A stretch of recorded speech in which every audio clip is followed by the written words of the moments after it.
What exactly is wrong with the 49ers? And more importantly, can it be fixed in time to save the season? We'll break it all down on tonight's Under Review.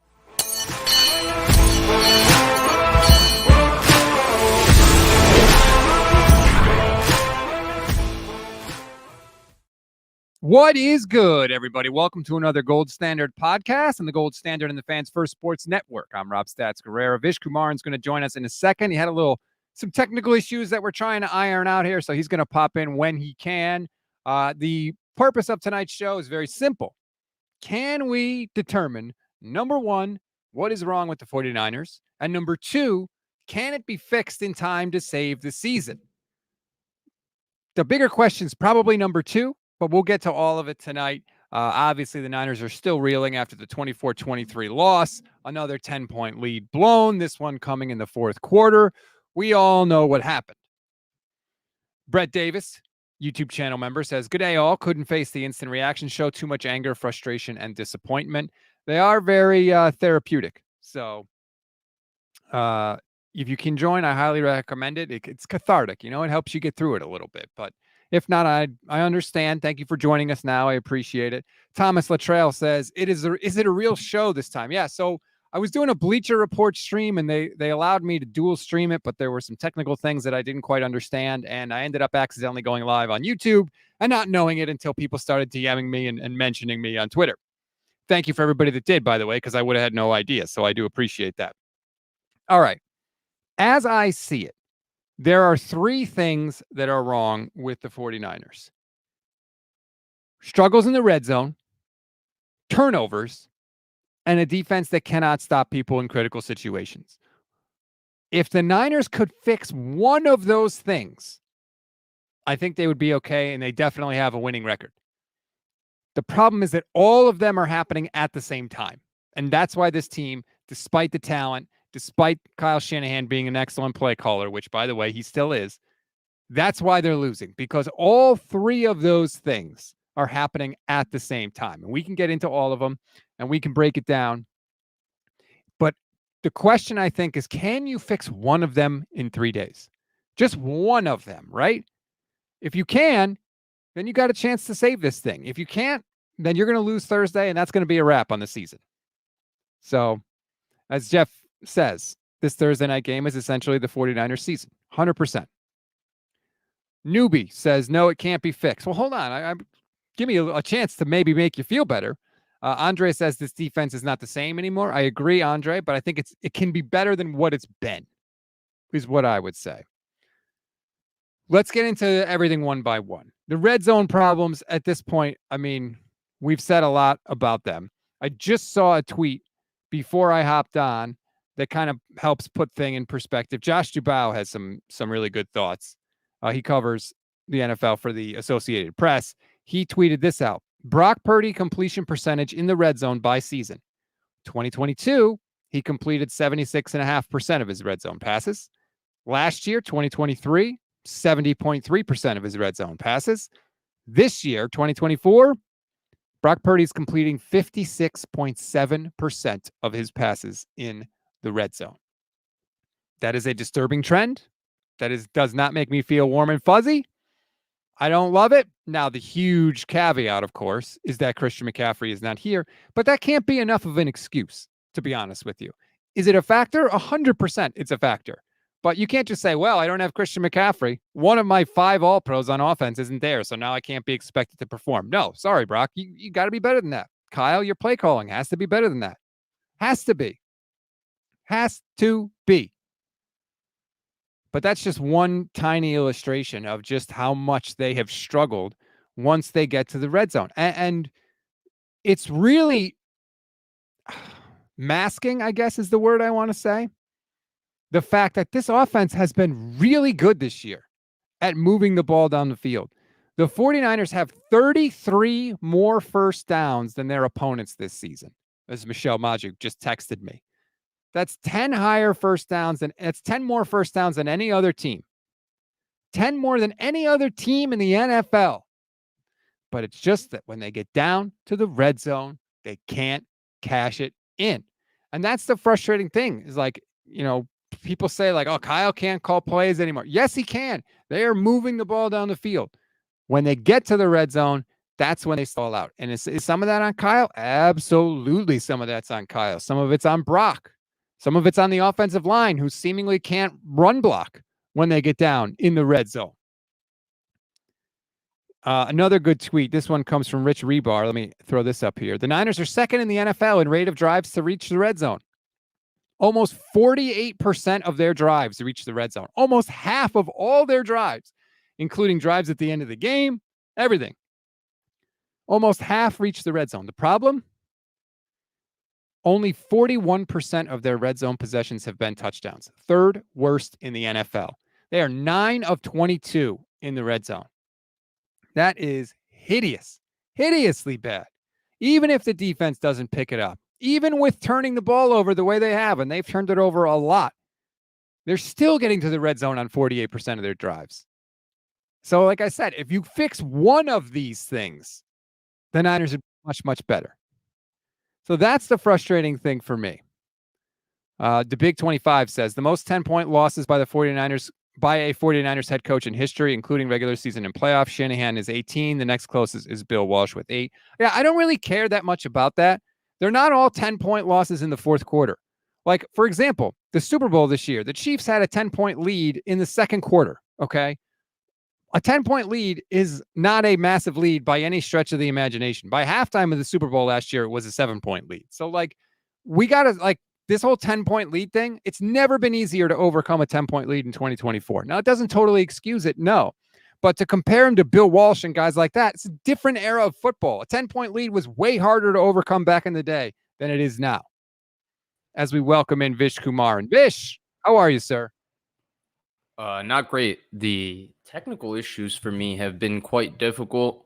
I got home yesterday at 4 a.m. The 49ers suck. I'm exhausted. Not a good day. Not a good day at all. Chime in on this because there was a tweet from Josh Dubow who pointed out that Kyle Shanahan has 18 losses of a 10-point lead. That's the most by any 49ers coach in history. I was just saying it doesn't matter to me because to compare him to Bill Walsh and other coaches, like there's a different era of football. 10-point lead has never been easier to overcome than it has right now. Yeah, I don't really get it. What's the stat that he's lost the most games by 10 plus points? No, he's lost the most 10-point leads. Are you sure? This says the most 10 plus point losses by a head coach in 49ers history, including regular season and playoffs. I'm trying to find the actual tweet from Josh Dubow. I know it was he has the most of any 49ers coach because there it is. Most losses in the regular season. You know what? How about I just put it up on the screen? That'd probably be better for everybody instead of me trying to read it. Most losses in the regular season and playoffs for a team since 2017 after leading a game by 10 plus points. Oh, this is a different tweet, but still. Niners have 18 losses of a game after leading by 10 or more. Yeah, I mean, it's definitely a weird thing with him, right? Like, there's no doubt about it that that's a thing.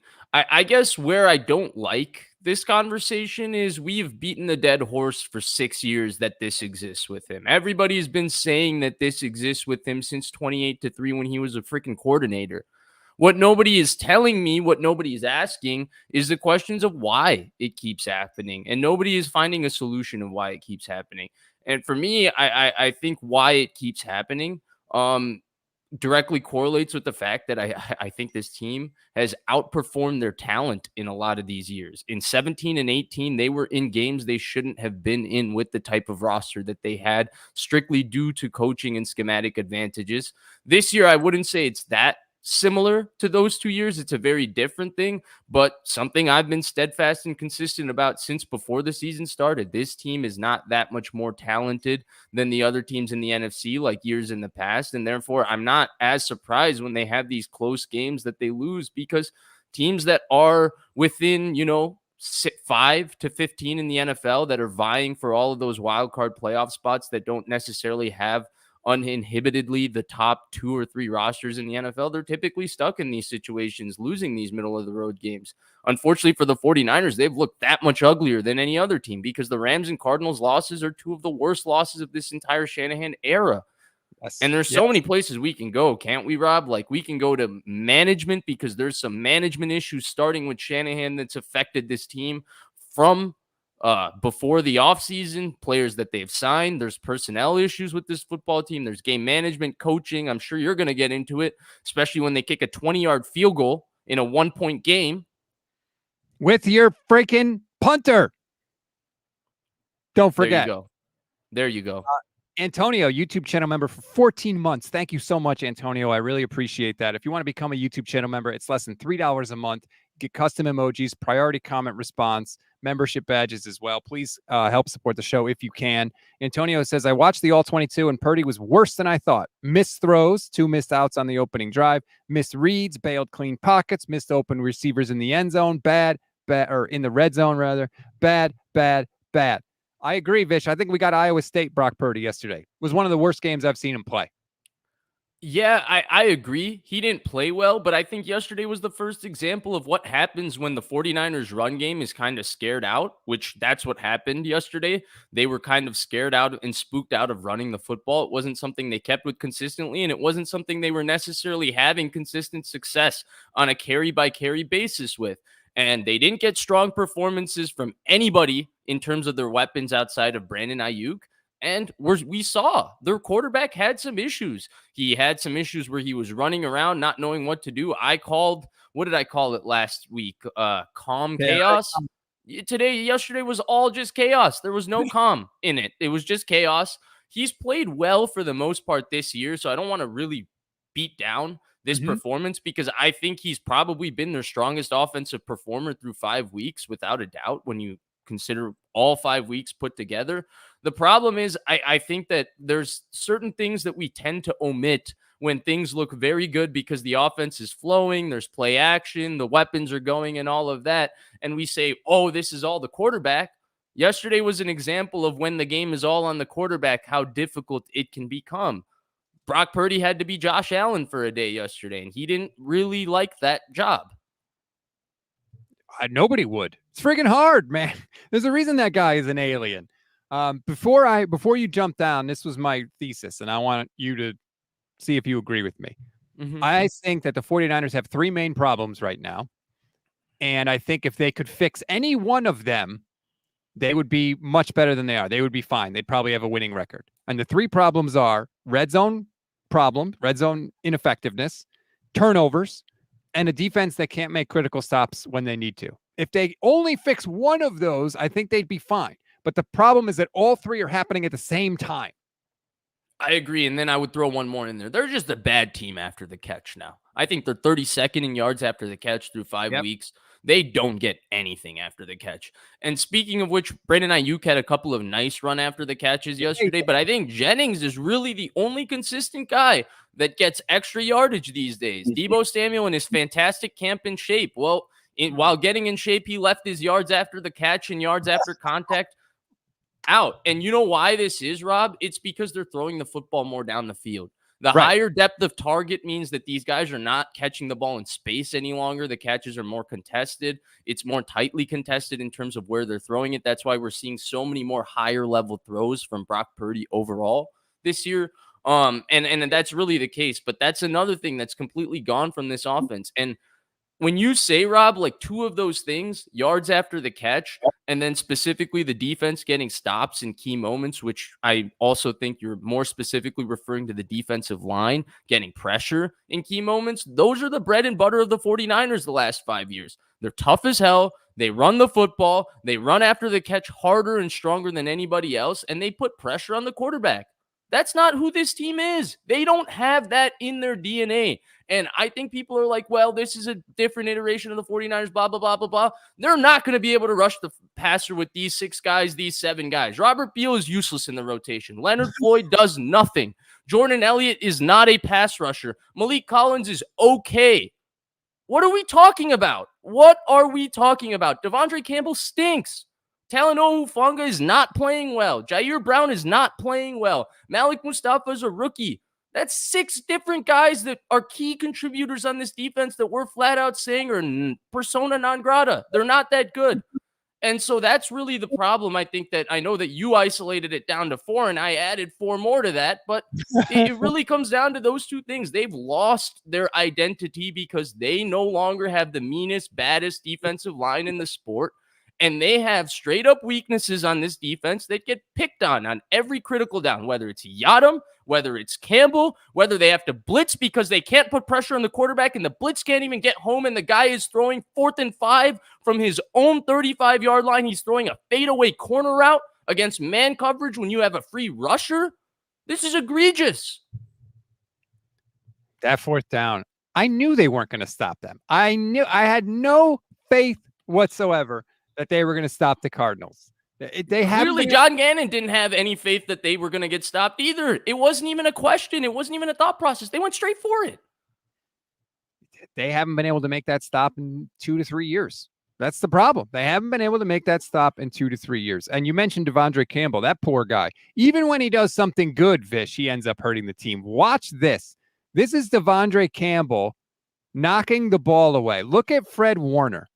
Watch what Fred Warner does. Look, he starts in the middle. He's right lined up over Kyler Murray when the ball is snapped. He bluffs like he's going to rush. And then look, he's drifting right over to the wide receiver to intercept the ball. He's right there waiting. He's planned it out perfectly. He has fooled Kyler Murray. Kyler Murray has released the ball. The problem is this is the one time in 1,000 that DeAndre Campbell actually gets through the line and he tips the ball away, and look at Fred's reaction. He puts his hands on his head like, oh my God, I can't believe it. I had it. He was right there to make what would have been a massive play for the 49ers. But even when DeAndre Campbell does something good, it ends up being something bad for the Niners. Yeah, that one's a little harsh to pick at. But I know what you mean. It's a pretty great play by Fred Warner, but yeah, I know. That one's a little harsh. You can't win for losing. Like, he didn't do anything wrong. DeAndre Campbell did nothing wrong. That's what he should do on the play. It's just like, this is how snake bit the 49ers are. Yeah. I mean, snake bit is one way to say it. I don't know. Some of the stuff like Campbell, the first touchdown, the scrape exchange, he got just absolutely blown up by the guard pulling around. But look at the angle Talanoa Hufanga takes from the post. Now, Rob Guerrera, I know someone that told you that Talanoa Hufanga and Jair Brown can't play next to each other because neither of them are good at tackling from depth. What happened in this game? They benched him for Malik Mustafa because that's what he's better at than those 2 guys. So, oh wait, you're saying on this play or? I'm talking about on the 56-yard touchdown run at the very beginning of the game when he goes untouched. It's a mess. It's a mess.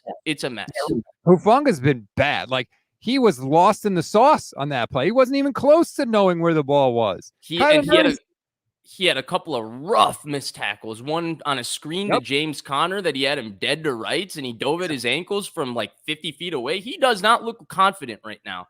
He doesn't look good at all.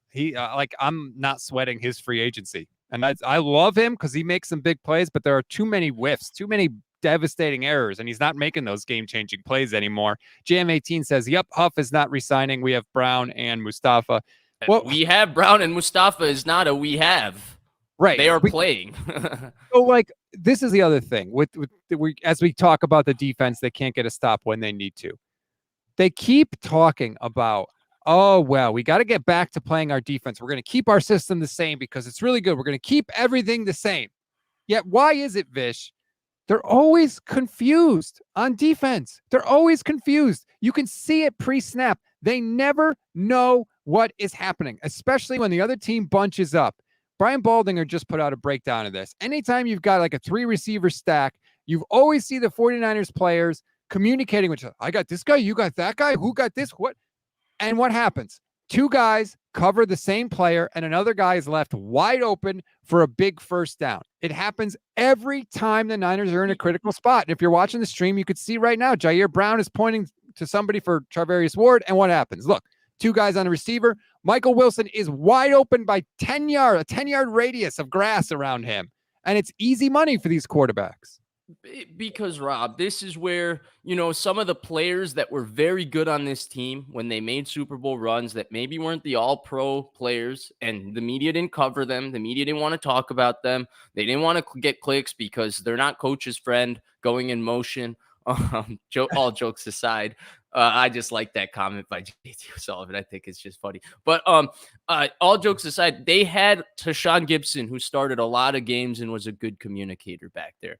Jimmy Ward was a very good veteran player. Tart had the drop, but Tart started 100 games for them. K'Wan Williams Tart started 50 games, 60 games for them. K'Wan Williams started a lot of games for them. There were so many veteran players that were just flat out steady back there, and they've lost that steadiness. They don't communicate well in the secondary. The safeties are young, inexperienced, and not good. There's a reason their third-round pick, Jair Brown, was getting beaten out in their mind by Logan Ryan taking his kids to Disney World last year. Like, let's be honest about certain things. And the patchwork signings of this defense, this is where it comes down to Kyle Shanahan, okay? This is where it comes on him. This idea that they improved this defense by signing a bunch of 30-year-olds on one-year contracts that nobody else wanted was utter bullshit. And it was not covered this offseason. It was not talked about. Their defensive line is not good. Their linebackers has one very good player, one inexperienced, possibly talented player in Winters, and then the rest of them, not good. Their secondary, Yadam is Ambry Thomas with better PR this offseason. That's what it is. He's not good. There's too many weaknesses on this team currently. They tried to bandage it up with 30-year-olds that have already been paid, like Campbell, like Leonard Floyd. These guys aren't going to get it done. And when you look back, well, this happened in 2021. They signed Samson Ebukam, who was 25 years old in 2021. He did not play well the first 8 games of the season. He played very well down the second stretch of the year. Arden Key emerged for them. Where is an Arden Key type talent in the 8 players in this defensive line? Gross Matos, who's having knee surgery? Not a shot. Then who else was there in 2021? I'm pretty sure they traded for Charles Omenihu. Charles Omenihu got $7 to $10 million to go play somewhere else as a starting defensive tackle / defensive end. That gets pressure on the quarterback. He was very effective in Houston before the 49ers traded for him in terms of getting pressure on the quarterback. Who does that well on this team? Is it Leonard Floyd? Is it Yetur Gross-Matos with his knee surgery? Is it Robert Beal, who I didn't even know wore number 51 until they say, oh, Robert Beal wears number 51? Is it Jordan Elliott, who's not a pass rusher? Who is it? Who is it? Nobody's walking through that door to save this team.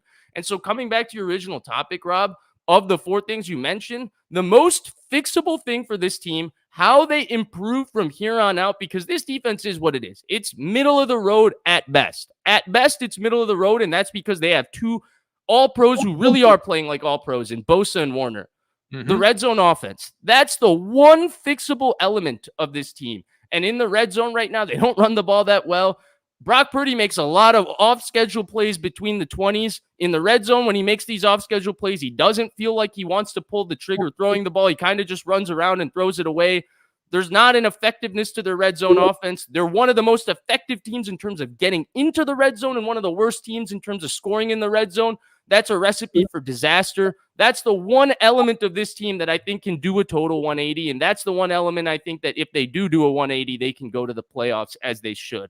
But this idea that the defense and these types of things are changing, I'm not seeing it, Rob. This defense is lacking talent across the board. A lot of just old veteran players who were good maybe 5 years ago. They're not good anymore. You mentioned the issues in the red zone. Ted Wynn just posted, through 5 weeks, the Niners are dead last in success rate per play in the low red zone. So, like, the closer they get to scoring, the worse the offense performs, is essentially the problems in a nutshell.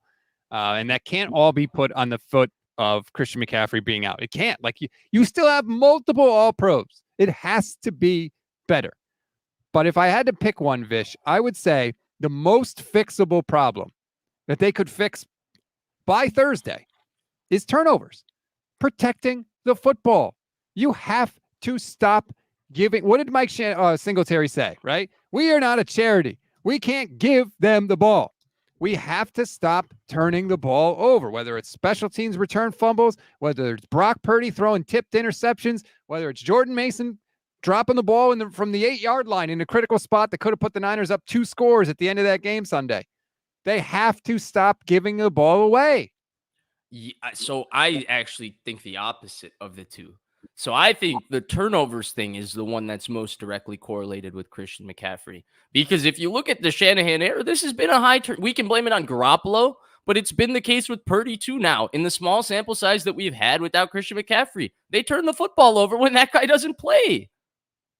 The streak of not being able to turn the football over and winning 10 straight games started when they were 3-4. That was a week or two into trading for Christian McCaffrey. Last year, they were outstanding in terms of turnover differential. That was with Christian McCaffrey. Now, you can blame 2020 on Nick Mullins, but they were not that great in terms of turnover differential. You can blame 21 on Garoppolo. They were not that great in terms of turnover differential. And then this year, they turn the football over. They're a leaky pipe when they have a lead. Anytime they have a lead, Rob, you, me, every fan watching this freaking show is watching the game saying, as long as they don't do this, they're going to win the game. And it's either they don't fumble, they don't throw an interception, they're going to win the game. And then 2 plays later, they do exactly that. They do exactly that. Yep. They do all the things you have to do to lose. No matter how many there are, they seemingly find a way to stack them up one after another. And it's incredibly frustrating. You would think that they couldn't continue to do all of them all of the time. And yet, in 2 of the games that they've played this year, they have. Like, to lose that Rams game and that Cardinals game is staggering. The amount of stuff that had to continue to go wrong is staggering. And yet, it happened. And Bosa said it after the game. We are finding ways to lose. And when you find ways to lose, that's on the players and it's on the coaches. It has to be.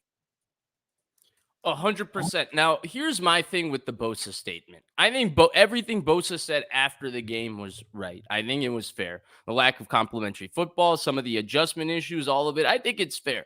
But I don't want to hear it from Nick Bosa anymore. I don't want to hear it. Every time this team goes through a bad stretch and they ask Nick Bosa, he goes, I don't know. Like, we just don't make enough adjustments, blah, blah, blah, blah, blah. That's all he says. That's all he said for 5 years, that they don't make adjustments. Remember the thing about the scheme when he was getting chipped? There's schemes that you can use to avoid him getting chipped, and they weren't using those schemes. All he does is call out the coaching in a very subtle way, and nobody says anything about it. Now, I don't think anybody should blame Nick Bosa. He's obviously awesome. He was awesome yesterday once again. That interception was a fantastic play. He's been great for most of the year. But if we're talking about the maturation of a player in 5 years, where has Nick Bosa changed as a leader of this football team? He is the guy that they're looking to now. And look at the opposites in what he says compared to what Fred Warner says. Fred Warner's probably thinking all of those same things, but he talks in a less divisive way, in a we need to do these things as a group. Nick Bosa, every time he gets asked these questions, it's a subtle shot at D'Amico, a subtle shot at Steve Wilks, now a subtle shot at Swanson. I don't remember him taking shots at the other guys. I'm not saying he did. I'm just saying I don't remember, but that could speak to what you were talking about, how people are not giving that the coverage that it deserves. I don't have a problem with him saying it. Look, if it's true, it's true.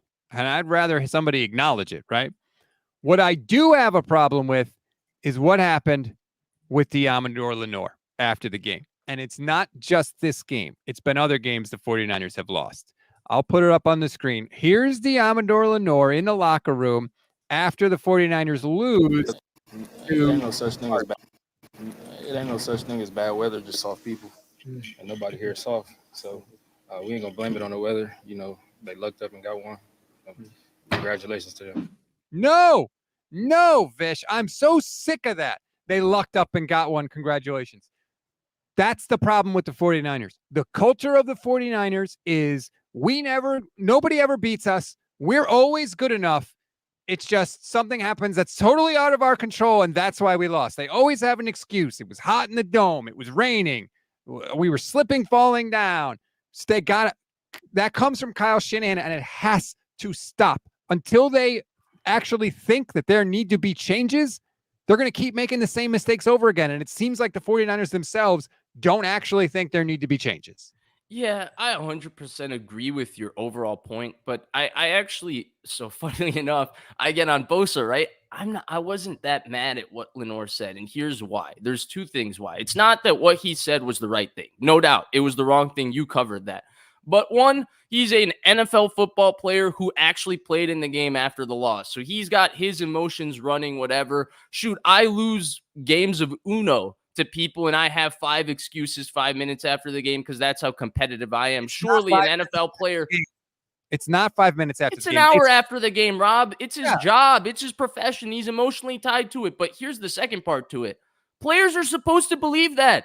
They're supposed to have a level of delusion to them. They always believe they can come back. They always believe they lost because it was unlucky and all of that. The issue with this team is that the coach carries that same attitude. And that's a much bigger issue than Diamador Lenore saying that. Diamador Lenore saying that is fine because at the end of the day, he's going to correct himself and he's got to go play the next game next week. The problem is coaches can't be delusional. Coaches are supposed to see that reality. And this entire season, and I spoke to it, you and I had a conversation about it before the offseason. I said, I feel like Shanahan is kind of drinking his praise almost, drinking the Kool-Aid. It's like, wait, I don't need to win a Super Bowl. Everybody already thinks I'm the best coach in the NFL without winning a Super Bowl. And I felt like I was seeing that vibe from him. That vibe is continuing. There's like a level of nonchalance. I don't know what's going on to his entire vibe. And this team is struggling and they need to unite around somebody. I think the question is, who are they going to unite around? Now, I think a lot of the conversation, for the most part, people are going too far. They're like, well, they don't have this. They don't have that. This team can easily turn around this football season. They have the resource to do it. Even with all of the talent issues that I said, they are a playoff caliber team. And even with the schedule getting more difficult, they are still having enough winnable games to make the playoffs. They have to rely around something and someone, and that swagger, that confidence, that, oh, I'm going to show everybody that I'm the freaking man, is gone from Kyle Shanahan. He looks like a guy that's happy that, yeah, everybody thinks I'm the man, and that's that. Mike Silver has a book out now all about Kyle Shanahan and some of the other coaches. I mean, I just don't like the attitude. Like you called them the uncrowned champions. They act like Deebo said it on his podcast. Oh, we've been the best team in the league for years. Who cares? Who cares? But Deebo can say that. Deebo can say that. The coach can't go to Tim Kawakami on his podcast and can't say that.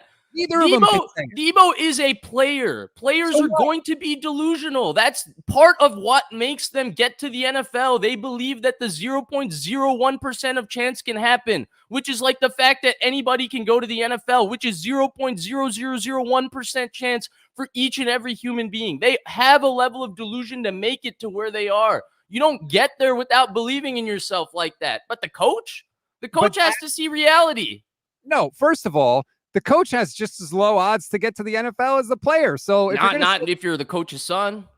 Well, that's a different thing. He's been around it his whole life.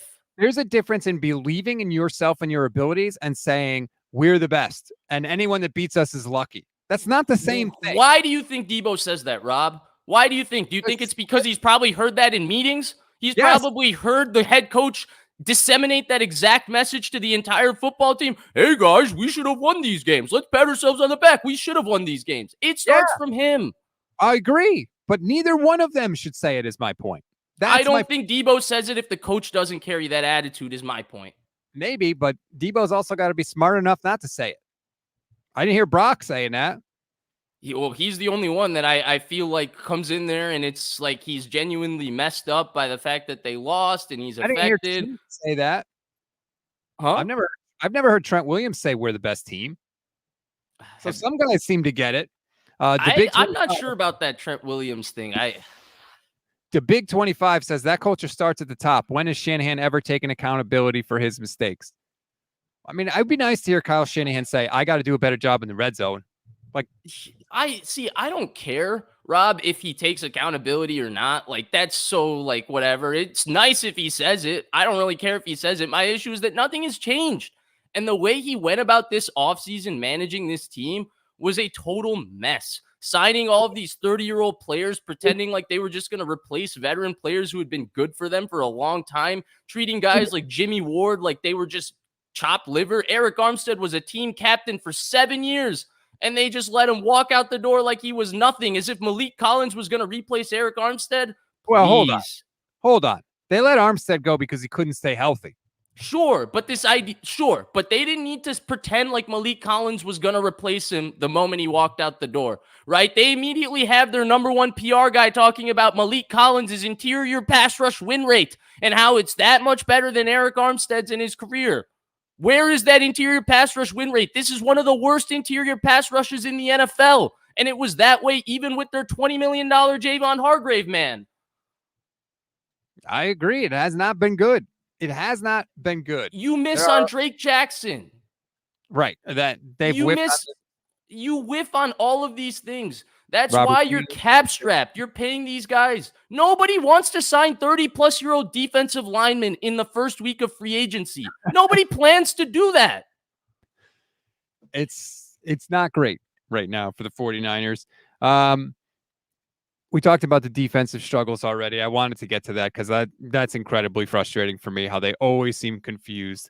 We're a month into the season now. If you want to say like, oh, well, there's been some problems. There's a new defensive coordinator. Like Fred Warner told the Fox broadcast crew, there's been some growing pains. We're a month in now. The season's 30% over.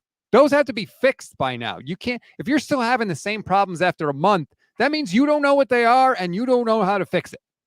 Rob, I don't know what they're talking about with growing pains at a certain point. Like, I agree with you. They got to fix them, whatever. Let's pretend like they exist.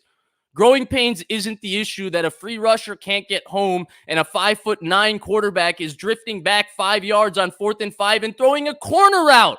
He's got a free rusher in his face and he's fading back and throwing a middle hash corner route. It's such a far throw. It is such a far throw. We can blame Yadam. Yadam has no expectation that they're blitzing and putting pressure on the quarterback and he's going to get beat outside the numbers like that. It's not even a route that's common to get beat versus the blitz. What are you going to do? They're just not that talented. They can execute all they want. Teams will pick on Yadam. They'll pick on DeAndre Campbell. They'll pick on Jair Brown, who busted the play in quarters versus Tutu Atwell. They'll pick on these guys repeatedly because they're just not very good right now. The problem is, and if you're watching the stream, you could see the Kyler play. The problem is there's too many guys on the 49ers defense that the 49ers used to pick out on other people's defense and be like, we're going to attack this person. We're going to attack that person. We're going to, target this guy all day, and we're just going to spam it. There's too many of those guys, whether it's DeAndre Campbell, whether it's Isaac Yadam, whether it's Talanoa Hufanga. There's too many of those guys. So and I think it ties together actually in a perfect bow, because a lot of the theme of this show, right, Rob, has been that top accountability starts with Shanahan's, as great a coach as he is, right? And I don't, because a lot of times when you talk from a negative perspective about this team, it all of a sudden becomes like you're diminishing everything they've accomplished prior to this. That's right. Not what we're doing. We're already starting this conversation from Kyle Shanahan is a great coach who's done amazing things for the 49ers. Even with that existing, these issues exist from the top down, right?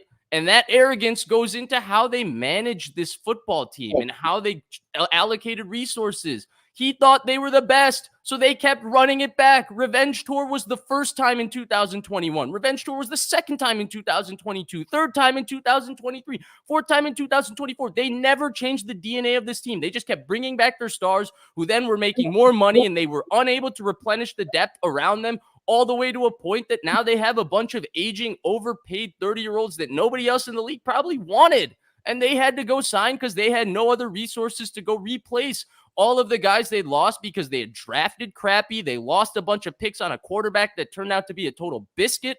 And on top of it, they had busted a lot of free agent signings prior to this.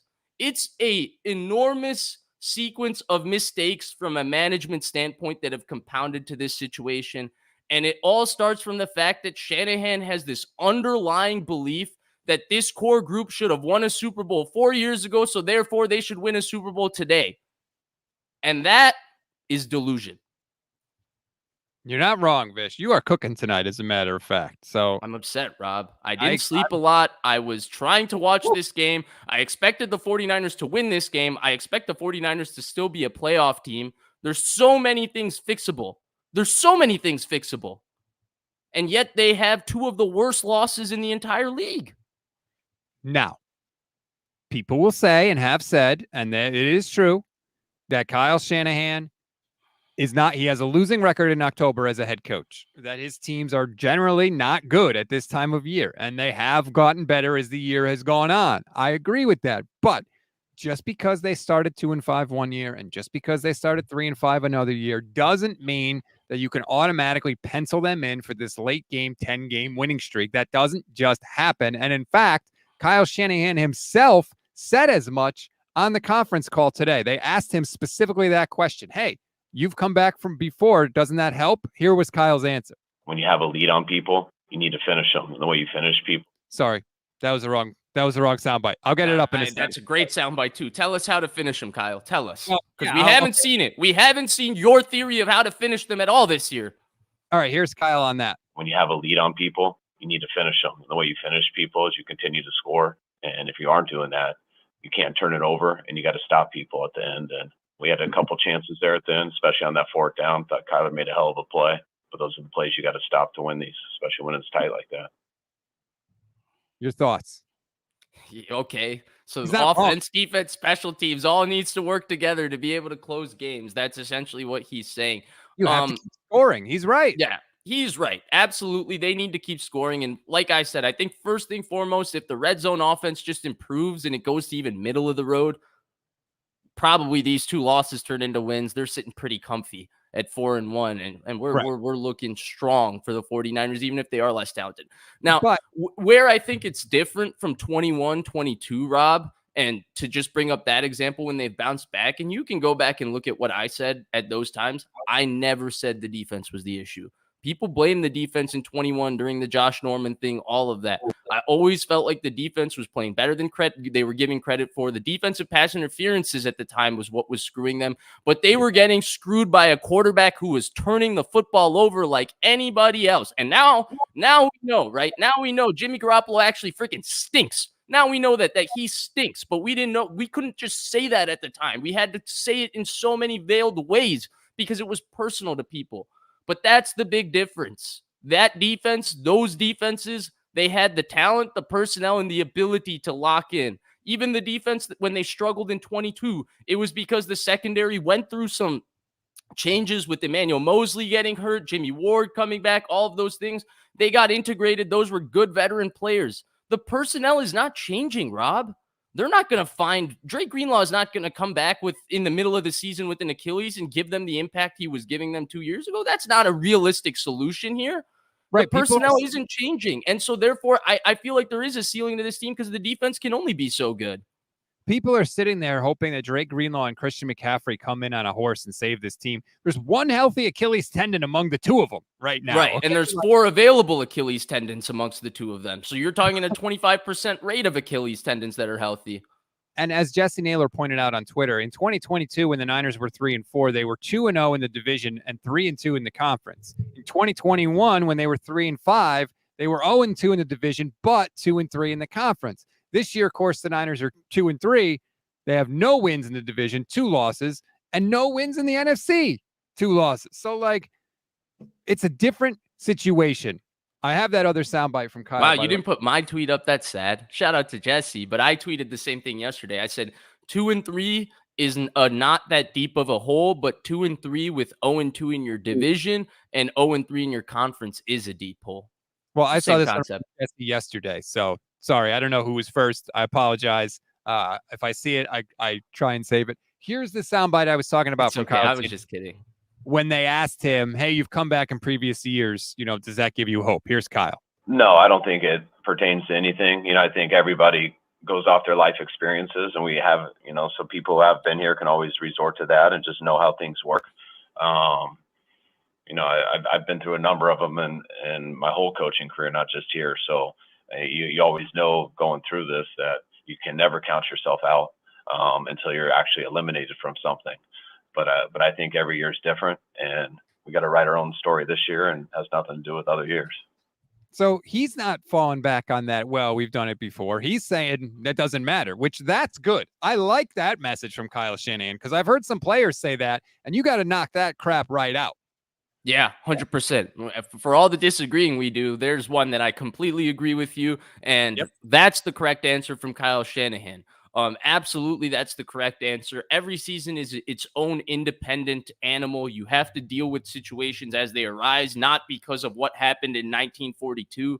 That's not the way the world works. That's not the way the NFL works either. So I agree with that. I guess my bigger concern ultimately is, okay, you say that that's not why you're gonna bounce back, but like what are they gonna rely upon to bounce back? Like what is this team? Maybe we should go in and make a list of what are the things that this team does well enough for them to be able to win football games. We've done how many things they do badly. We've all done it. We all say it. We all know it. We watch every game. We're the fans of the team. But what are the things they do well, and how can those things lead to wins? You want to go through and list them and talk through those things? Sure. First thing I think right off the top of my head, they still generate explosive plays. Going into this week, they had the second most explosive plays in the entire league, and I think they were only trailing the leaders. I think Green Bay maybe might have been a leader by one explosive play. So even despite some of the absences and the struggles on offense, they can still get explosive plays, and that is a huge, huge, huge factor in your ability to put up points and move the ball. 100% agree. In both the run and the pass still. They're still getting that explosive runs with Jordan Mason, and they're still getting a bunch of explosive passes. I think they're number one in explosive pass rate with Brock Purdy this year. So there's one right off the bat. And that's encouraging because, like we talked about, they're doing it in a different way from years past. Instead of a short pass with a lot of yak, they're getting those explosive plays with big chunk yardage down the field. Now, whether that's sustainable or not, I don't know, but it is something they are doing right now, and it's working well. 100%. And I will say there is one thing. I think the method that they've had to do it is a little bit different this year because teams have given them heavier box looks, which means that they're challenging them the way the Chiefs did in terms of making tighter throws down the field and asking their weapons to win one-on-one, which they are doing. But I guess this is where for me, the Shanahan issue, and my greater point with bringing this up, Rob, and starting here, is that the Shanahan issue for me is less about play calling and more about overall management and management as a whole, given that he's the de facto GM and coach of this team. He's almost the CEO, essentially top to bottom of the organization. That's why, obviously, the buck stops with him. But for the most part, I do see the creativity remaining. Like this team moves the ball within the 20s as well as anyone. They just go matriculate the ball. It's ding, ding, ding, ding, ding, consistent. And then when they get to the red zone, all of a sudden we see their less experienced offensive line start to get blown off the ball by the Arizona Cardinals. We see their highly paid tight end get blown off the ball quite a few times running the ball. He was awful yesterday. We see their guy who gets a touchdown every 14 touches. The best thing he did yesterday was look good. The best thing he did yesterday was look good. And then they have their $30 million wide receiver in Brandon Aiyuk, who they just don't target in the red zone. They're like, okay, Aiyuk, just go out there and run routes. We won't throw it to you in the red zone. You're not a part of this offense in the red zone. So it's a total mess from that standpoint, but I don't think it's the play calling that's going away. I think they're just getting asked to do things that their players are not that comfortable with. And we're starting to see a little bit of an exposing of some of these weapons that were reliant on the scheme. People have seen what the tricks are with Deebo Samuel. What has Deebo Samuel changed about his game since 2019? Nothing. Although I do feel like Kyle is throwing fewer screen passes to him. 100%. 100%. But Rob, that's why we're seeing his effectiveness go down, because he's not winning outside the numbers in every game where they can throw the ball to him. And so yesterday, when you do things to take away his screen element, his run element, his motion element, he's coach's friend part two. He's just getting cardio, moving side to side. And nobody loves Deebo more than me. I love Deebo Samuel, but there's been no evolution to his game. And they just restructured his contract, stunningly, which is, it's very frustrating. But all right, we're supposed to be staying positive here, Vish, right? This is supposed to be the positive section. The next positive, right? Next positive. Sorry. I brought up the positives and then I immediately went negative. That's on me. Sorry. What do the 49ers do well right now? I do think that they have a quarterback that they can put some of the weight of the game on his shoulders. Like, it's not like we have to hide Brock Purdy anymore. I do believe that they have that. Now he's got to protect the ball a little better, yes, but I think that Brock has shown this year that you've got something here that he can overcome a little bit of chaos outside of the structure of the offense. And I do think that's something that you can build on. Yeah. So I think we've learned one of two things with Brock Purdy, right? I feel like with quarterbacks in these situations, they're one of three categories. They're capable of carrying the team, carrying this load, this volume, putting up great numbers, not turning it over week after week, and you can win 11 to 13 games with them. That's usually reserved for like Mahomes, Allen, Rodgers in his prime, Brady in his prime, Manning in his prime, where regardless of the roster, that team is penciled in to win 12 games in their division. The second type of guy is that next tier of guy that can make a ton of plays in that situation, but maybe he has one thing ailing him that won't allow you to overcome it completely. This is the category that Kirk Cousins has been at the end of his entire category. Guys that have been at the top of it in their life, I would say, are like Stafford, where he has this one thing where he can get impatient when the game is maybe not moving and he's not allowed to be aggressive and make a mistake. Matt Ryan, who maybe physically doesn't have that arm to overcome tighter windows and make one or two plays that really make a difference in a game where the margins come down to the quarterback. Those type of guys. I think Brock Purdy has proven he firmly fits in the category and not the third one, which is you're freaking screwed. And Jimmy Garoppolo fit into the third one. In this type of a game, you're freaking screwed because he can't run around. He can't make plays with his arm. There's nothing he can do for you. Brock Purdy is in the second category where he can make enough plays in these situations to keep you alive. But if you put the entire game on him, he's also going to make a couple of mistakes that ultimately might not help you win. And so I think that you're 100% right. He has proven that they can absolutely put a load on him and he can make enough plays. They need to also support him better. And that's the part of it. That's the second part. Like he's proven the first part, but they also need to support him better because there's only so much that you can get out of it. And we're seeing the only so much. Because honestly, Rob, I've not seen him make this many plays through 5 weeks in his career. Like 5 straight weeks. Every game, there's 5-6 plays that we just go, oh my God. And it's his athleticism. It's his running. It's his running on third downs. It's the off schedule. All of those things totally exist. But also, I think we're seeing the turnovers increase because he's had to do so much of the, oh my God. And there's a capability that he's only so far capable of right now. And I think, wow, capability that he's so far capable of. Thank God I didn't major in English, but I think that puts a little bit of a limitation because they're not supporting him too well. I would agree. Again, that is a positive. That goes to the positive. If I'm going to go to the defensive side of the ball, two things. One, they have one corner in Diamador Lenore, who I think is really freaking good. Like, I think he's one of the few players on the 49ers you could say right now whose stock is rising. Right? Everybody else is at the same or going down, but Lenore's stock is definitely rising. And two, they have two other guys on defense who are all world and who are capable of changing a game by themselves. Nick Bosa, who tried on his interception, which was an awesome play from your defensive end, and Fred Warner, who has changed multiple games already this season. And if DeAndre Campbell doesn't tip that ball, may have changed this one. 100%. I 100% agree. And I think those have been the saving graces in a lot of ways. I would. Yeah, there's not there. I didn't want to get negative on that one. I wanted to just stick with the three positives you said because I agree with them and then go to the next positive. So yeah, they have really they have things to build on. It's just they have a lot more issues this year than they've had in years past. And one of those issues, Vish, is the schedule. Because let's say that they get their stuff together and they find a way to go into Seattle on a short week, a hostile environment, and win the game. Yes, you would be tied in the NFC West at that point. Great. After that game, they got to play Kansas City, who's going to be coming off of a bye, who's playing right now. I have no idea how they're doing. They got to play Dallas after that. They got to play Tampa after that. They got to play Seattle, Green Bay, Buffalo, Chicago, the Rams, Miami, Detroit. The schedule is brutal for the 49ers the rest of the way. Yeah, 100%. Although they're still capable of winning a lot of the games on that schedule. Just the way they match up, they still have enough good players on this team, even if it's not as good as they've been in years past when they were definitely a top 2 roster in the NFL, if not the best roster in the NFL. I agree with you. But to win those style games that are coming in the schedule, you can't play the kind of football the 49ers currently play, which is sloppy. They're a sloppy football team.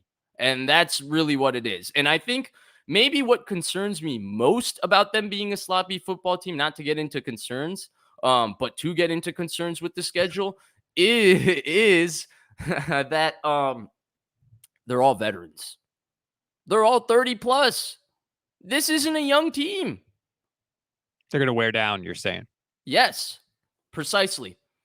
And I don't think, like, when you have an older team, is this not what you're expecting? Like, what you're expecting is to communicate well, execute well, veterans who've been there, done that. You're supposed to be a professional team. This team does more stupid than the 2018 did. Like, I'm not even joking. It's kind of joking, and I'm saying it kind of tongue-in-cheek. But think about all the stupid things that would happen in 2018 when, like, Adrian Colbert was playing and stuff like that. This isn't Adrian Colbert. DeAndre Campbell was a first-team All-Pro. Talanoa Hufanga, someone made him a first-team All-Pro. I can't explain it, Bish. It's incredibly frustrating, the dumb things they do. Sam Okuanu getting a roughing the passer penalty on the Kyler Murray touchdown that pushes them towards going for 2 instead of kicking a PAT, which if they kick the PAT, their field goal at the end of the game only ties it. It doesn't lose it. So there's that. And by the way, can I just say really quick, that play that the Cardinals ran, that was a beautiful play. You have Kyler with the ball. I don't think it was a play action pass the whole way. To me, I think it's an option for Kyler. It's if you can run it, run it. But if you see everybody crash, just flip it over the top and throw it in for the touchdown. That is a perfect red zone play for a mobile quarterback to do. I've never seen the 49ers run anything like that. At least not with Brock Purdy. Maybe I think they did actually a couple times with Trey Lance, to be fair. But I've never seen them do that with Brock. I've never seen them make other teams have to factor in Brock's mobility in the red zone. And I think that's a great point, because that's, to me, a way they can improve in the red zone. Increase your margins by playing 11 on 11. You don't need to run him where he gets hurt, but use his mobility as an advantage in the red zone. Get him outside of the pocket, get him moving, get him in space. He's tough to tackle in space. We saw him on the same field with Kyler Murray, and whatever shake in and out Kyler had, Brock had a little bit of that too. He had a little bit of that where they were struggling to tackle him in space. In between the 20s, his mobility has been such an advantage for them. In the red zone, it's almost like his mobility is just used to take time off the clock before he inevitably takes a stupid stack or throws the ball away. You're right. And maybe that's the wrinkle that they throw into the red zone here, is using Brock's mobility to put pressure on the team and trusting him to make the right call in the tight spaces, either getting rid of the ball or just finding a way to wiggle. Because you're right. He's incredibly difficult to tackle in space. He had a little move on a scramble. He gave somebody the okie doke and made him look foolish. Not the first down. Like, he does have that. And maybe that's the thing, the new look, right? The thing that defenses haven't had 7-8 years to study and counter. Maybe that's it. Maybe we just fixed it. I think there's more to it than that. I wish I fixed it. I think I fixed it. Over. It's it. We did it. In 57 minutes, we did everything that Kyle Shanahan gets paid so many millions of dollars and spends every waking minute, every waking brain cell to do. We did it. Look at us. No, I'm joking. Let's go. Yeah. You know people will take that seriously, unfortunately. I don't think it fixes it, but you know what? Like, it can't hurt to give it a shot at this point. They have been so comically bad in the red zone to this point. Like, you've got to do something different. If only to just fool them and be like, oh my God, I don't know what the hell this is. Like, I hope that Kyle does that. You know, he has a history. Remember the Thursday night game against the Seahawks a couple of years ago where Brock had the broken ribs and Kyle broke out the double fake screen, Kittle over the middle play. Like, he does have a tendency to do that sometimes. I feel like, especially in the primetime games too. And maybe I hope we see a couple of those on Thursday. So the reason I think those things are gone from this offense is because I think it's easier to be risky and take chances with trick plays and stuff like that when you know your defense is going to consistently get stops. Their offense spends like a good 5 minutes off the field. Once teams get a rhythm on their defense, it turns into we have to watch their defense play 10 plays, 70 yards at a time. I mean, look at the Arizona Cardinals in the second half, right? The first 2 drives were excellent. They stopped them 3 and out right away, got the ball back to their offense. Of course, all of us think hey, all the offense needs to do is score here. It's 23-10, game over. And what does Brock Purdy throw? He throws his first interception of the game on a tip pass that I think would have been picked off. Even like he was looking at George Kittle and throwing it to his outside shoulder. I'm not sure. Maybe that was going to be picked off anyway. So he throws an interception. Then the defense comes through again and they kick a field goal. So now we're at 23-13. The Niners go on a long drive. They turn the ball over on downs. They blame it on the kicker, whatever. No, they turn the ball over on downs, which was I think that was the 4th and 24 play. That was just another George Kittle disaster. Throw that one in there, which then leads us to back-to-back 12 play and 14 play, 70-plus yard drives that took 11 minutes total between them. Once you get a rhythm on this defense, that's what it turns into on this defense. The offense is going to sit out for 6, 7, 8 minutes, and the defense is going to get walked up the field for 15 plays. And I think that's where it becomes difficult for them to then start being tricky and all of that, because Shanahan has no rhythm. He's been off for 7 plays or 7 minutes, excuse me. There are 15 plays that were just run by their offense that sucked momentum out of the game. The defense got completely worn out. They didn't want to tackle James Conner. They got out physical. They got out toughed in this game at home. I don't even want to hear about the Heat because Arizona came in and tackled and played much tougher and much more physically than them. And that's not something we have said about this team in the past. But to me, those would be the main talking points with that, Rob. Like, the defense isn't – what are they going to do? Once teams get a rhythm on this we've seen this since the NFC divisional playoff round last year. They just go up and down the field. 10 plays, 11 plays, 12 plays, 11 plays, 8 minutes, 7 minutes, 6 minutes, 7 minutes. That's the worst song in the world, by the way. It's getting hard to watch. It's almost predictable. And they'll get him in like a 3rd and 8. That 3rd and 8 won't even be close. They won't even get pressure on him. The guy will be wide open. It'll be like, what am I freaking watching? Which is why the solution is the offense has to keep scoring. It has to. That's it, because the defense is not going to be able to make the crucial stops. What they really depend on is they need the offense to keep scoring. They need Fred Warner and Nick Bosa to make a couple of key plays a game is what they're depending on to make stops. And by the way, all the money on this team outside of Fred Warner and Nick Bosa is on the offense. Right. That's why I've said since the beginning of the year that has to be the unit that closes games out. I was dead wrong about the defense. I thought the defense might have been better than last year. I was dead wrong on that. I think it is depressing. It is utterly depressing. Rob, let's be realistic for a second. You tell me who the hell could have covered this team and saw this team in 2019 with Nick Bosa, D Ford, DeForest Buckner, and Eric Armstead. Saw this team in 2020 with all of those defensive linemen. Saw Chase Young and how he looked, because whether he played like it or not, Chase Young looks like an Adonis. They saw all of these guys play defensive line in practice for this team, and then they walked into training camp and looked at Sam O, Robert Beal Jr., 33-year-old Leonard Floyd, Yetur Gross-Matos, whose most famous thing is what he and Micah Parsons did in Penn State, which is pretty messed up. Like, this is what they had, and they were like, yeah, this is a better defensive line. It's what? What? Who could have gone there and saw that and said that? Where are the truth tellers? You know where they are? They're right here on this podcast and this network. That's where they are, Bish. But this is what I'm saying. And then you talk about Isaac Yiadom. The guy was signed 2 weeks into free agency. Nobody talked to him during the legal tampering period. He was given $1 million. Now you think he's going to walk in and start at corner and be good? He stinks. He stinks on ice. And so I think that's where situationally, Rob, I hate to do this because the media obviously has nothing to do with the 49ers results. But some of this stuff is like, do your job. They were supposed to tell us these things this offseason. There's no way you could have seen those defensive lines in years past and then walked into practice, watched this one, and been like, yeah, they're improved. We're not stupid, dude. Yeah, here's the thing that put up some red flags about like Malik Collins for me. Remember, it came out as like the Niners were going to trade Eric Armstead for Malik Collins. But then the Texans signed Danielle Hunter. So they just cut Malik Collins. And I'm like, wait a minute. How much sense does that make?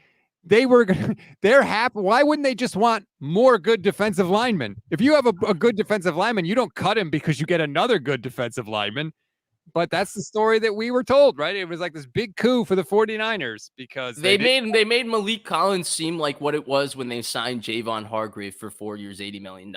Yeah. And signing Javon Hargrave comes down to another Kyle Shanahan issue.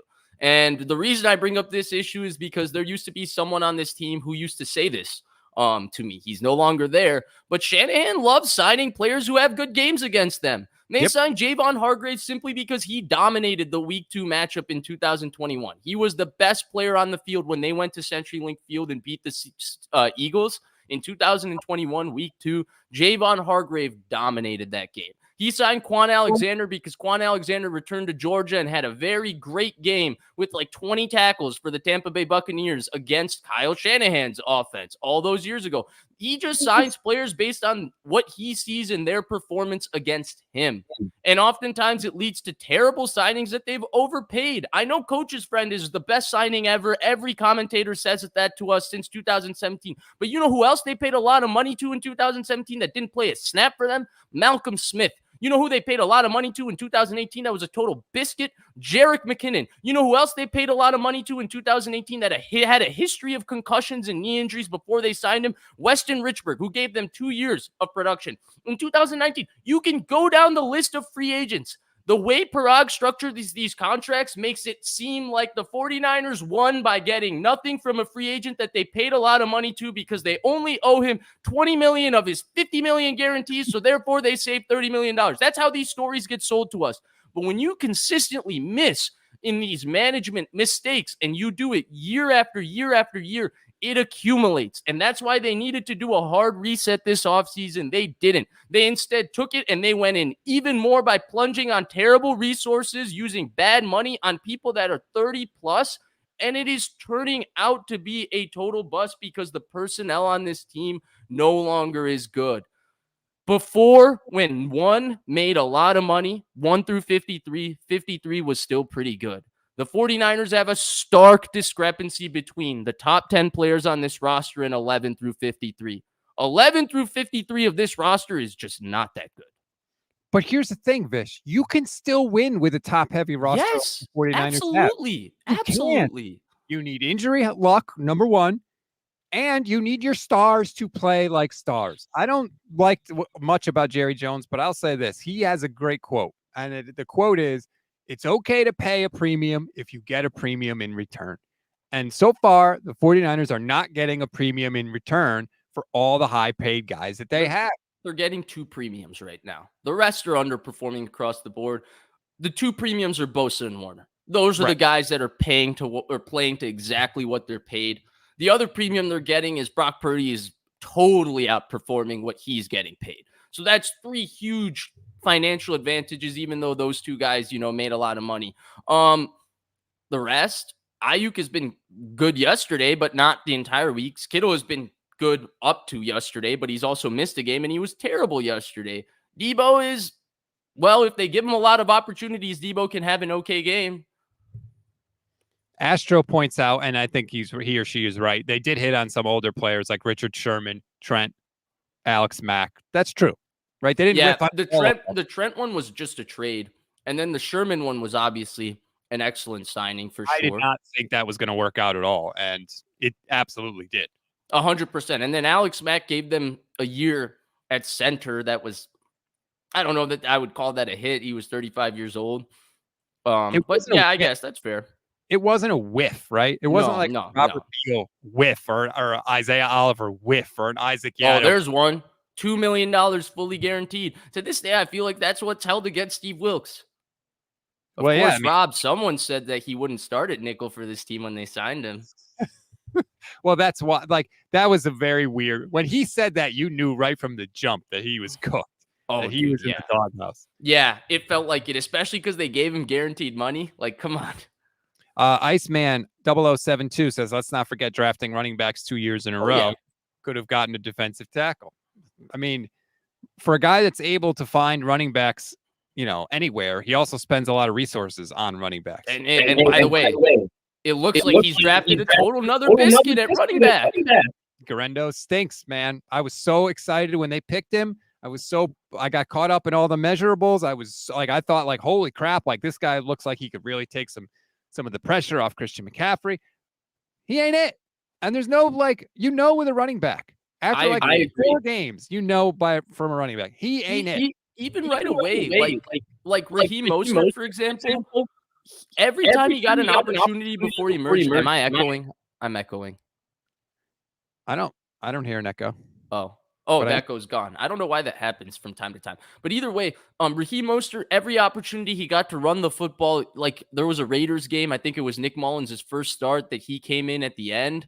He immediately had a long touchdown run and everything. Like running backs either have it or they don't. Every time they get to run the ball, like for us as fans, it's very easy to see which running backs can play and which can't, There's people like me who will say, hey, I believed in Trey Sermon's talent. But we also saw Trey Sermon just not look like it in every preseason game. And that's just the case of it. Ty Davis-Price, same thing. They believed in his body, all of those things. He just didn't seem to have whatever that it is to run the football. Elijah Mitchell, on the other hand, the exact opposite. He seemed to show it right away. They show it right away. And right now for Guerendo, dude, it's just not looking great. And I think that's the other problem to this. We touched on it on the last show. Jordan Mason isn't prepared for the load that they need him to carry this year. And they look like they were going out of their way to lighten it yesterday, too. You think that was part of it? I was going to ask you that, directly correlating that with the Heat, but Guerendo got 5 carries in the game. Deebo had 3. Yeah. Mason himself only had 14. I think that they did try to take steps to mitigate that. A couple other comments I want to get to. Batman29, YouTube channel member, thank you, says Mooney Ward looks so bad this year. I agree. I think he's playing hurt. He's on the injury report with a knee today, and he said it after the game. I've been playing bad this year. So, yeah, that's a factor too, because he was a stud for them last year. He was awesome for them. And I agree. I 100% agree with you, Rob. But I also think that there seems to be this fishy thing that happens with these guys when they're in their last year of their contract, where they start playing hurt. They're a little bit unhappy. We know the entire Jimmy Ward situation. Yeah. I guess listening to what Mooney Ward said to Mike Silver after the game, I'm going to just throw one out there. This is just a lob from the distance, what do I know? But I feel like maybe they did what they did to Jimmy Ward to Mooney Ward, where they walked up to him this offseason under the table and, they had the DB coach go and say, hey, Mooney, will you sign this extension that only pays you this much money? And Mooney is like, F no. I'm 28 years old. This is the last chance I get to get paid. Open market. I want to go get this contract. And they're like, okay. You want to go get paid? Well, you got to play hurt. You got to do this. You got to do that. You got to change your position to nickel. You can't do the things that you're good at. And you know what? I don't know if that's actually true, but I'm just going to put it out there. Well, they can't force him to play hurt. No, and the play hurt isn't necessarily that, but they can do what they did to Jimmy Ward, which is if you don't play nickel, you're not going to play at all. But he's played every game. What are we talking about? Yeah, but it might be like, oh, if you step out with your knee injury, we're just going to go to green. And if we go to green, we're not going to give you your job back because green's the future. You're not. I guess they could say that. That's true. You would be surprised. That's all I got to say. You would be surprised how dirty business gets done behind the scenes in the NFL. Oh, yeah. 100%. I mean, I wouldn't be surprised, but yes. And I'm not, obviously, I don't know. I'm just saying something based on what Jimmy Ward had mentioned in passing. And Jimmy Ward's also bitter in his departure from the 49ers that needs to be added for objectivity. But just listening to Ward talk the way he did to Mike Silver, that's what it reminded me of. Like, hey, like I'm in a contract year. Obviously, I'm not playing good, but I also feel like I'm being put in a situation to just be exposed here. And him and Jair Brown, by the way, they just don't have communication. They break down all the time together. Earlier in the show, they flat out don't. So look, I don't know. It's hard to see the light at the end of the tunnel right now from this team, and maybe they can turn it around. But also, I think they can turn it around.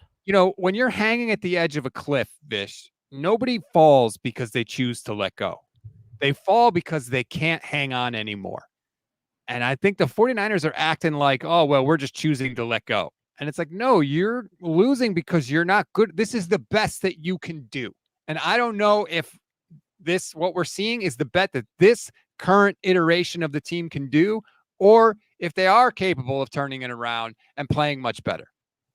I think that they are capable of turning it around, but I think turning it around doesn't necessarily mean they go back to dominating these styles of games, even though they do dominate portions of this game, because I think this defense is just not good enough that they're going to let everybody back into games.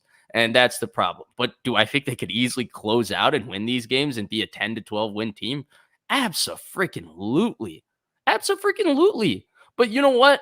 The issue with it, and this is where you say light's not there at the end of the tunnel. How do you expect a veteran team to execute better? They are supposed to execute well. That's the name of the game. They've been here and done that. They're supposed to be the team that wins close games. They have all of these veterans who've played playoff games, done this, done that, and yet they crap their pants like a rookie team anytime they have a 10-point lead in one possession game.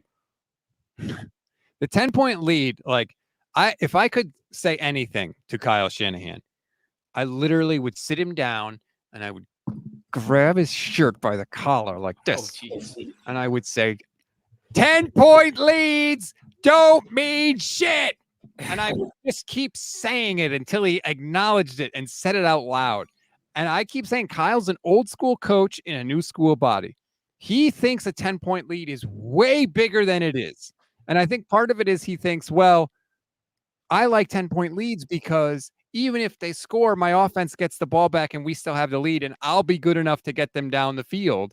So I think he feels way more secure in a 10-point lead than he should, because a 10-point lead is nothing in 2024. So I think the problem with football is that, like, we think of a 10-point lead as 10 actual points. So it feels like it's a monumental lead.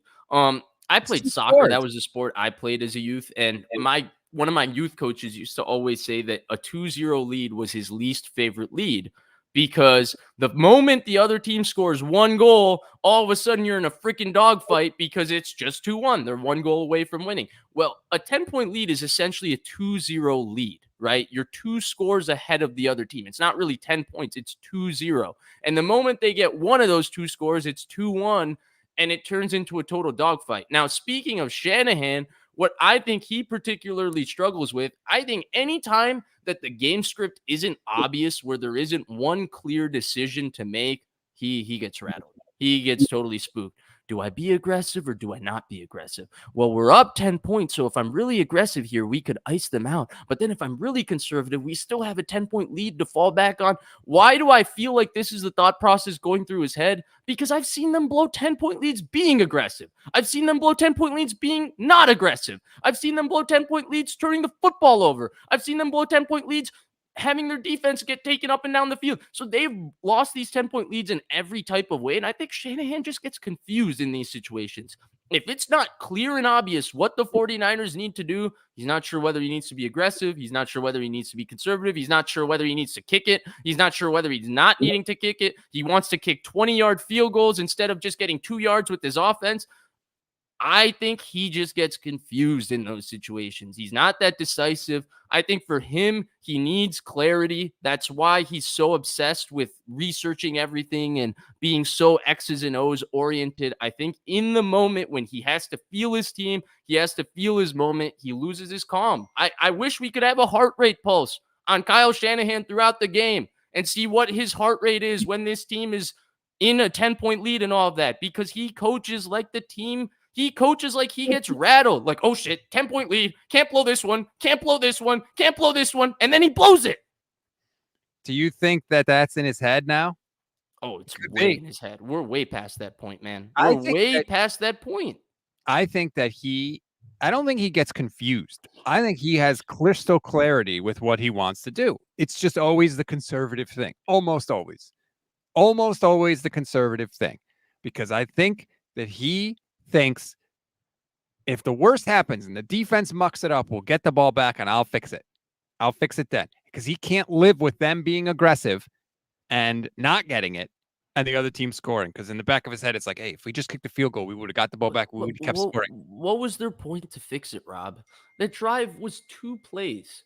And they got a free rusher on the second play, and the quarterback is trying to throw a ball deep and outside the numbers. They had plenty of time and no timeouts. They needed to just kick a field goal. And the first play got them to what? Midfield? Where were they? The way they handled that drive situationally was terrible. And you know what? The last play, I know there's talk about the protection. It's on Brock. Yeah. It's 100% on Ball's Brock. got to come out. He hitches. Like, dude, the ball has to come out. I put it on Brock. Okay, they're at the SF. They're at the SF 42. What is realistic for Wishnowsky, right? A 40-yard field goal? He said he needed to get to the 15. 15. Okay, so they're thinking that for Wishnowsky, That's a 32. That's like an extra point. 32. Yeah, an extra point is realistic. Okay. Which I don't agree with, by the way. Like, why the hell do you think that that's the case? To me, with no kicker, you got to get down to like the 5-yard line. But I was encouraged after that first play on the drive because I thought, all right, basically what they say is when you're in that like hurry up situation and you don't have timeouts, the first thing you want to do is get a completion. First play. Aaron Rodgers always says that. Most important thing for a 2-minute drill is the first play. No negative plays, and then obviously no turnovers. Those are like the big three. So when they got that completion to Kittle, they got 15 yards. They were at the 42-yard line with 90 seconds left. I was like, they're in good shape. And I thought that what they were going to do is it was going to be what we liked most about Brock Purdy. Get the ball out quick, on target, on time. I thought they were going to go to Kittle, and I thought they were going to go to aiyuk because aiyuk, like his superpower is getting open super fast. And I was like, yes, this is exactly the kind of offense that we need in this spot, and it's going to bail us out at the end.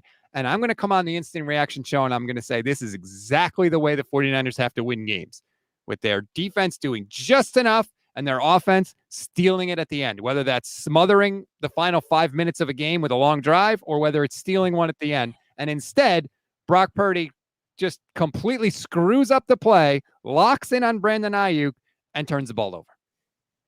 Yeah, more or less. Yeah, more or less. Yeah. And I don't know if I guess I still am stuck on criticizing Shanahan, not to totally criticize him, but kind of. That's exactly what I'm doing. But I'm still stuck on that because even then I feel like, man, 90 seconds. Like, why are you relying on those 90 seconds to go win the game? You were up 13 points at halftime. Yes. Like, those 90 seconds is not where the game should come down to, where now they're sending a free rusher and your quarterback doesn't get hot and he just and by the way, the throw, I'm pretty sure he wasn't even going to Kittle. I don't know if he said it after the game to aiyuk. No, he said he locked in and stayed on aiyuk too long. Because the only reason I say that is if you have a replay of the play, maybe, if you look at his hips when he's throwing the ball, he actually throws the ball and then gets hit. He doesn't get hit and then the ball pops into the air. He throws the ball and gets hit, and it's almost like he's closing his hips to get the ball out knowing he's getting hit, and it looked like his hips were not facing Kittle. They were facing aiyuk, or his leg. I think he was going to Kittle. If you're watching the stream now, you can see. So he drops back. Because he opens it. Maybe he's going to Kittle, actually. Never mind. Yeah, he could be going to Kittle. Never mind. But never mind. Forget what Vish said. When you want $60 million a year, which he's right to ask for because that's the market rate for quarterbacks, 90 seconds left, regardless of what has gone on in the game against a bad defense, not a good defense, a bad defense. You got to do better than that. You have to do better than that. Yeah. 2 plays and you turn the football over? Yeah. And look, I think he's been good for most of the year. I think he's been very good for a lot of the year. I think he's a good player. And I'm not a QB wins guy either. Not.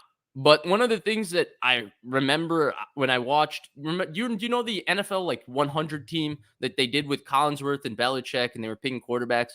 When they talked about Montana, and I think they had Brady on for that segment, so it's Brady, Belichick, and Collinsworth talking about Montana.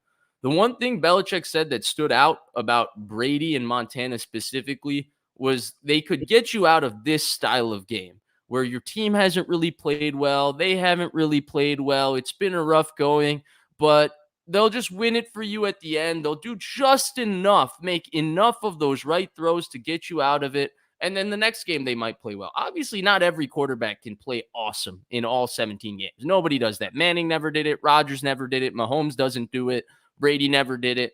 But the games you do play poorly, it's about being able to manage it and still come out with the victory and move on to the next one in the NFL. And that was Belichick's point in regard to Montana and Brady. Now, I'm not comparing Brock to that, but this is an example of that style game. The one Belichick specifically referred to was the game they threw. He gets sacked on first down, and then on like 2nd and 20, he throws just a flat out bomb to Jerry Rice. And I think they won the game 7-6 or something like that. But I'm probably totally misrepresenting that. It's not exactly that. But the point is, Montana could give you that one play to get you out of that game. Brady could give you that one play to get you out of the game. The jury's still out on Brock. But what we're learning about the 2024 Niners is that we're going to have to find that out about Brock Purdy by the end of the year. Can he get you that one play to win you that game? Now, again, QB wins, not really a fan, not really a thing. But that idea of when you're playing poorly, can the quarterback raise your margin of, we can play this poorly and still win because that guy can make these throws on these third downs and do that? That's the question for this team. And unfortunately, they've never had to have been asked it with their quarterback because they've always had such a good defense. They've always been such a good yak team and all of those things. Now they are asking that question of the quarterback. And luckily they have the best one they've had under Shanahan. But even that is very hard to be able to answer these questions and win this game. Very few in NFL history. We're talking about the Hall of Famers that win consistently when their defense plays the way the 49ers defense plays. Dark times now. You think it's dark, Rob? Well, it's not looking good. As Harvey Dent once said, the night's darkest before dawn. Not great, Fish. Light is coming, Rob. Light is coming. I think this Thursday night game can be a complete game changer for them. Here's the thing, Vish. And we got to go because this is almost an hour and a half. But we solved Kyle Shanahan's problems, so we've had a quite productive show. It's true. It's been worth it. Yeah. But okay, they're great. They beat Seattle. They got to play the Chiefs the week after that. They're losing to the Chiefs. Even if things were good, they're losing to the Chiefs. They've never beaten the Chiefs. The Chiefs defense is way better. Yeah, the Chiefs defense is going to give them problems. Right. So they're going to be right back to 3-4, a game under 500 again. So I don't have faith that they can beat the good teams right now. And because they've been losing to bad teams. So that's why I'm saying it's dark. Because do you think maybe they might be a little bit more locked in versus the good teams? Do you think that there's a case of that? Is that a fair way? I don't you have to be locked in every game. There's only 17 of those in the NFL. And you can lose to anyone. But if we're going to give a reason, do you think that's a fair one? Yeah, I think there is something to that, especially the later they get with this crew, the less they lock in on the regular games. So now they're going to feel like their backs are up against the wall and maybe they do lock in. But the hilarious thing is they always they'll do that and then they'll win and then they'll be like, okay, we're good again. And it's no, don't you see why you played well? Because you were locked in. Yeah, look, I don't think the Chiefs one is that important. They win AFC games. Whether they lose to the Chiefs or not doesn't really affect them too hard. AFC games. They doesn't affect the Ravens. They lose to the Chiefs. They lose to the Bengals. This year, I meant they beat Jets, Patriots. They've lost the 3 NFC games. Yeah, but you're right. They beat 2 bad teams right now. As it looks, they beat 2 bad teams. And I guess the one thing with it is I think the scariest thing is this Seahawks game. If they lose this one, I think it could be like the Seahawks game they lost in 2014, where the season kind of ends with losing this one. If they win this one, I think it could be a complete turning point. But I think this is a tough game, short week and having to tackle Ken Walker. They wanted no business of James Conner. They didn't want to tackle him. You're facing McDonald and a new scheme in Seattle, right? If it was Pete Carroll, I'd be like, they'll be okay. They had Pete's number. Clearly. Once Russ left, they new offensive scheme too. Right. So I don't love that. And Gino has played very well. Gino has played good football. The last time we saw this 49ers face this scheme, Brock had the worst game he's ever had. So different players, yes, but I'm just saying. 100%. And they're missing a lot of their defensive front. And the one thing about Gino, I know you don't want to analyze this game now. You got 4 shows coming up to do that. But the one thing that the Niners have done to rattle him is put pressure on him. They've always had people around him. I don't think they're going to be able to do that in this game. And if they don't, he'll slice them up. Mm-hmm. He slices everybody up as long as he doesn't get hit. But the moment he gets people around him, he goes down easy. We will see. Very scary right now, though. I definitely feel uneasy about things. So Thursday, I think, is going to be either hope or the end of this core. If they lose that game, I could easily see a Deebo trade coming. Honestly, yeah. it's leaving. Seattle's D is horrible at this time. The Giants beat them up. The Giants. Well, the Niners lost to the freaking Rams with zero offensive linemen, a terrible defense, no receivers. Yeah, and the Giants needed a blocked field goal, by the way, to get the win. Don't forget that. The Seahawks were going to tie it up. Right. Well, Niners needed a blocked field goal that didn't even end up helping them win. The one good special teams they play immediately. I know, but you know what? The special teams hurt them in this one too. Yeah, The because big kick return. Right, which if Moody kicks the ball into the end zone, he never gets hurt. But he didn't kick it deep enough into the end zone, and the special teams can't cover a return. So anyway, all right, that's it's a mess. That's all I got in me for tonight. 90 minutes, a new record for us. Thanks, everybody, for watching. Please rate, review, and follow the Gold Standard Podcast Network wherever you get your audio pods. Like and subscribe to the Gold Standard YouTube channel and to Vish's YouTube channel. Just search Vish Kumar, and it comes right up. Please subscribe to both. If this is your first time giving us a chance, we're usually not this negative. I swear to God. It's just that when a team plays like they did, that's the kind of show that you get. But I promise you, our negativity comes from a place of positivity. We have set such high expectations for this team, such high expectations for this coach, quarterback, everyone, that when they play like this, that's where you become negative because you know they're better than that. Oh my God, we need that on a t-shirt. Our negativity comes from a place of positivity. It does, doesn't it? I'm not going to be passionate about something if I don't believe in you. That's true. That is true. But thank you, everybody. Enjoy the rest of the Monday Night Football game. Vish, I really appreciate you giving us so much of your time. Go Niners. Hopefully they turn it around. And we'll talk to you good, bad, or ugly next week. Hell yeah.